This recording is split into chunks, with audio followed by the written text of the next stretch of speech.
Hey, how you doing everybody? My name is CherryBoy, and welcome to Wolf Tales. This is gonna be just such a cute game where you take care of two wolf girls, and I cannot wait to press start. But before we press start, go check out. Whoa, Rocky. Let's turn down the music a little bit. Very good. Although I do enjoy it, sounds good. Let's get started. My name? You wish to know my name? Very well then. CherryBoy. Well, actually, for this one, I suppose I could just use Juan, as that is my name. Oh, yes.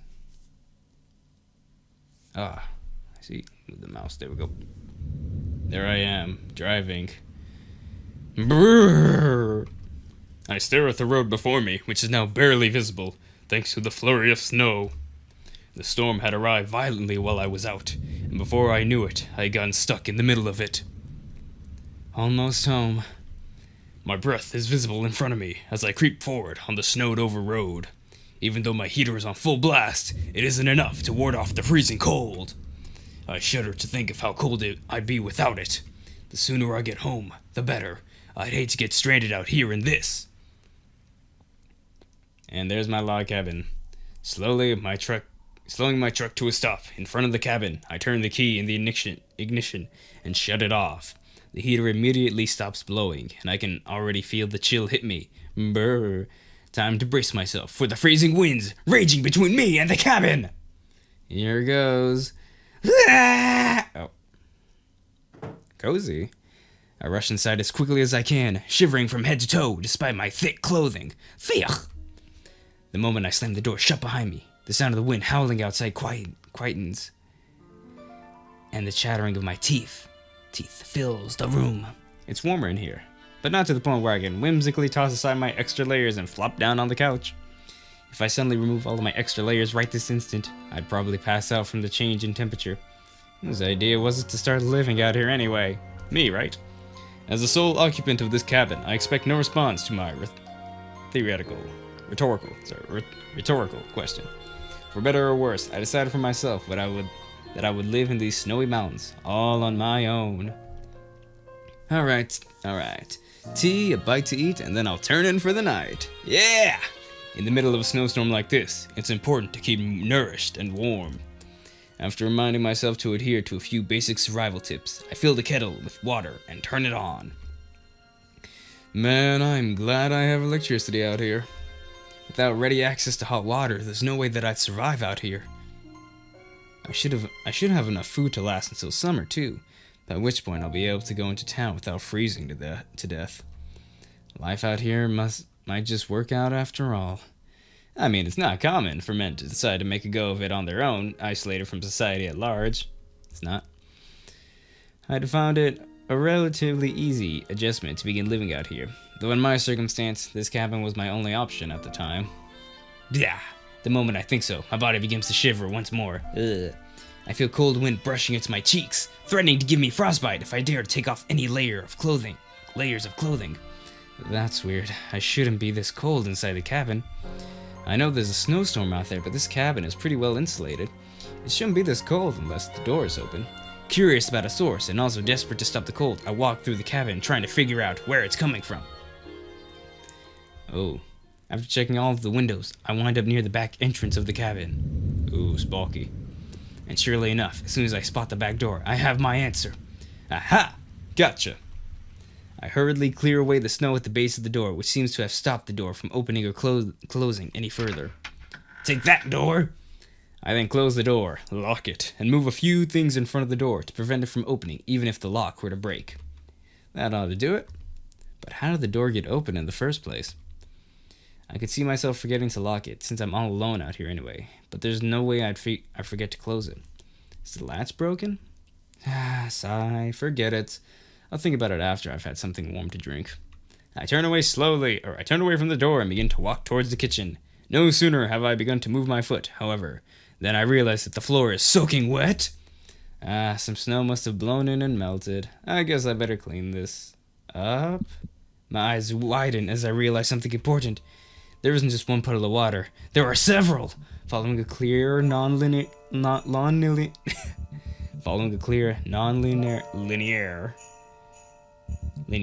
path, the puddle shows me the path someone or something has taken. Damn, an intruder? Or maybe a wild animal. I instinctively grab an axe that I keep for wood off the back wall. Sorry, buddy. I understand that you want to take refuge from the cold, but a guy's gotta protect himself. Axe in hand, I head deeper into the storeroom, prepared to defend myself against a potentially dangerous person or animal that has wandered into my home. Moving even further inside, I cautiously move around the table and... What?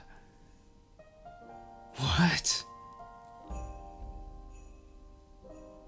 Freeze. Shiver. What the? My arms lose all strength as I stare at the peculiar sight in front of me. On the floor in my storeroom is a girl. She's shivering wet, and her breath is ragged. Red-faced, yet blue in the fingertips, the poor girl looks like she's about to freeze to death at any moment. And yet what attracts my attention is that tail and those ears. It couldn't be. Without thinking, I drop my axe onto the floor and reach out towards the girl's ears. I gently tug on the ears, trying to pull them off, or otherwise expose their stitching. However, no matter how hard I pull, there is no sign of it being a practical joke. As far as I can tell, these wolf-like ears are real. Impossible. She really is a half-human? I guess it's, like, this is normal. Oops. Hold up. The menu? Nope. Wait, no. No. Oh, man.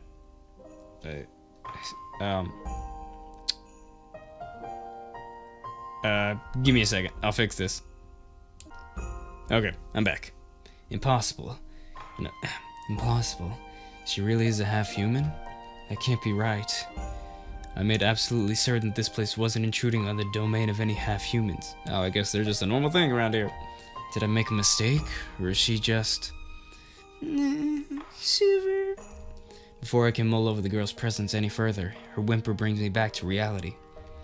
Right, whatever the reason for her presence here, it doesn't change the fact that she's freezing to death in my cabin. I'll worry about the details later. For now, I have to make sure she doesn't die. I grab a towel from one of the shelves in the storeroom and immediately begin to dry the young girl off. The moment I make contact with her skin, I realize just how close to death this girl really is. Her body is so cold that I can feel it through the towel. Her skin is deathly pale and she can't stop shivering. Dang. Desperately, I rub the girl's body, trying to both dry her off and warm her up. However, no matter how much her body moves about, she does not stir. The girl is breathing but unconscious. Even if I tried to, I don't think I'd be able to wake her up. Shit, this isn't working. I'm gonna have to step things up a notch.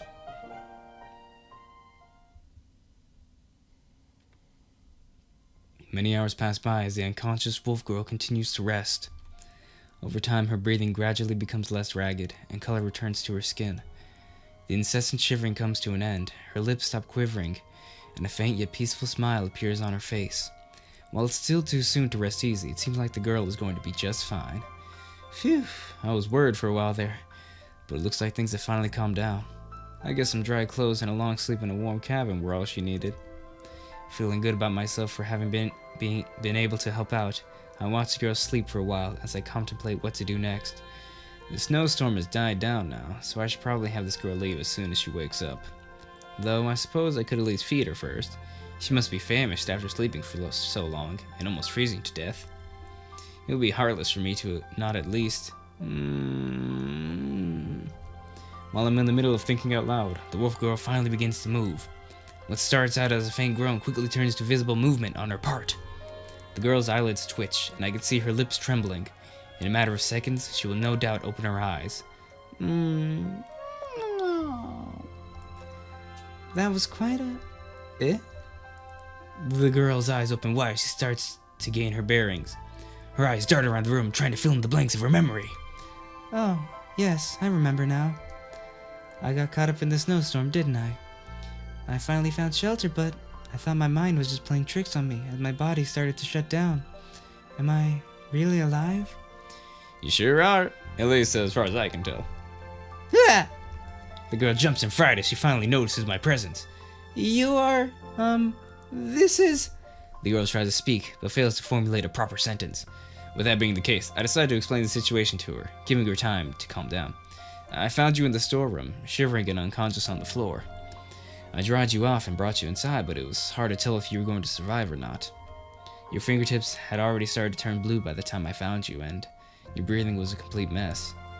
Listening to my calm explanation, the girl looks down at herself.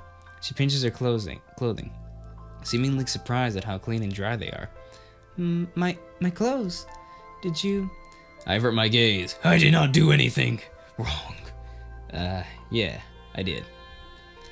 Before you say anything, it's not like I was trying to peek, okay?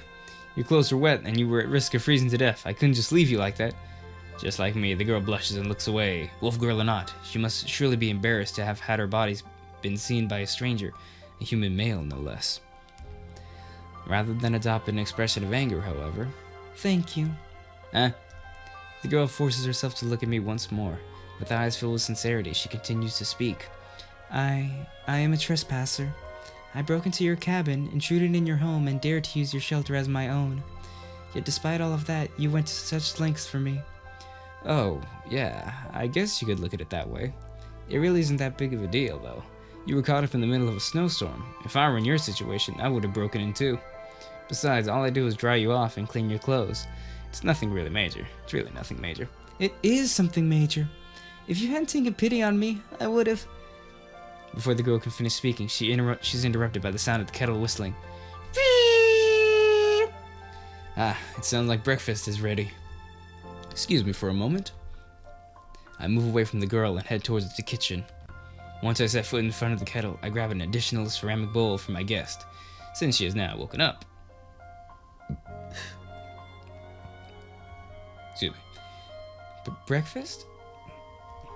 You mean to say that it is now morning? That's right, you were asleep for a solid 12 hours. Whoa. After emptying 2 packets of instant noodles, one into each bowl, I pour in the boiling water. I then place a fork in each bowl and bring them back into the living room. Careful not to let the water spill over the sides. Alright, here you go. Make sure to give it a few minutes to cook before you eat it. As I set a bowl down on the table in front of the girl, she stares at it quizzically. Eat this? What is this, some kind of soup? Kind of. They're instant noodles. All you need to do is put the noodles in a bowl, add hot water, then wait for a couple of minutes. They're quick, easy, warm, and quite tasty. I begin to stir my noodles around with a fork as I speak. Watching me carefully, the girl hesitantly picks up her fork, stares at it for a moment, then mimics my action. Yeah, that's good, just like that. You've got to stir them up a little so that the flavoring is distributed evenly. The flavoring? It adds an additional flavor to the otherwise bland noodles. Have you ever eaten instant food before? The girl shakes her head. Nuh-uh. I'm familiar with many aspects of human culture, including some which our respective races do not share. Even so, instant food is an entirely new concept to me. Is that right? Is that right? I stare at the girl in partial surprise as she responds with unexpected eloquence. Far from my mental image of half-humans being savages, this girl seems to be more human than wolf. Oh my goodness, I just realized something. I've been preying on your kindness, yet I haven't even given my name, or asked for yours. Oh, yeah, I guess you're right. Doesn't really matter though, it's not like you'll be staying. I am Mirai. My pack resides on the other side of this mountain. I was away from the pack when the snowstorm hit, and I wound up being unable to return to them. Thank you again for taking care of me. Speaking almost too quickly for me to understand her, Mirai introduces herself in a panic. She takes a few quick breaths immediately afterwards, then finally begins to calm down once again. Pleased to meet you, Mirai. Mirari. Okay. My name is Juan, aka CherryBoy. Subscribe to my YouTube channel. I've been living in this cabin by myself for... Juan! Yes? Juan. Juan, we need tea. Okay, that ought to do it. Do what exactly? Oh, I apologize. I didn't mean to interrupt. Human names all sound so strange to me. If I don't repeat them out loud, they're too difficult to remember. Oh, I see. Anyways, Mirari. Yes, Juan? I think it's ready now. Huh? I glance down at our food. The noodles have begun to expand after absorbing some of the water, and the steam rising from the bowls has lessened considerably. If we're going to eat our fill, now is the time. Oh, yes, of course. Mirai picks up her fork and takes another look at the bowl. She raises her fork out of the bowl and licks the water off it, as though she was trying to eat soup with the fork. After watching Mirai do this a couple of times, I interrupt her. You can drink the water last, after you've eaten all of the noodles. Just watch me and do what I do. Under Mirari's watchful gaze, I pick up my fork. After pushing it into a clump of noodles and turning the fork a few times, I raise my fork to my mouth. I take a big mouthful and happily begin to chew the warm, filling noodles. I see. The food is submerged and the water is too hot to touch, so you use a tool to bring the food to your mouth. Pretty much. Now, why don't you give it a try? Me? Of course, that's why you were watching me, remember? Don't worry, it's dead simple. Just get some noodles on the end of the fork and bring it to your mouth. Oh, okay. I'll give it a try. Mirai nervously picks up her fork once more. Mimicking my actions to the best of her ability, Mirai clumsily scoops up a large number of noodles. She then raises her utensil, at which point most of the noodles slip off her fork and fall back into the bowl beneath. Luckily for Mirai, however, a couple of noodles manage to hang onto the utensil, and after quickly examining the foreign food one more time, Mirai hesitantly places them in her mouth. Is it good? This is delicious. It's absolutely amazing. How could something this tasty be cooked in such a short period of time? You're just hungry. She seriously doesn't know how to use a fork? You're just hungry? Yeah, you're just hungry. You're exaggerating. I like instant noodles as much as the next person, but at this point, I'm pretty sure you're hungry enough that even stale bread would taste good. Anything tastes good when you're hungry, you know? The moment I finish speaking, a faint grumbling emanates from Mirari's stomach. Her face is tinged red as she looks down, silently regretting the unfortunate timing of her body's honesty. Despite her embarrassment, Mirari picks up her fork once more and continues to eat. See what I'm talking about? Anyway, it's perfectly natural to become ravenous out there. Your body burns a lot of calories warming itself up when you're out in the cold. After surviving that snowstorm and sleeping for so long, I'd be surprised if you weren't hungry. Just as Mirari is about to bring her fork to her mouth once more, she suddenly stops. The snowstorm. I hope she's alright. She? No, it's nothing. I was just talking to myself, that's all. Clearly hoping to avoid questioning, Mirari quickly brings the fork to her mouth and takes another bite. The moment she does, her lips curl up at the side and a joyful smile appears on her face. After a few tries, Mirari has gotten the hang of eating with the fork. Fueled by hunger, she devours most of the noodles in no time at all, leaving little more than water behind.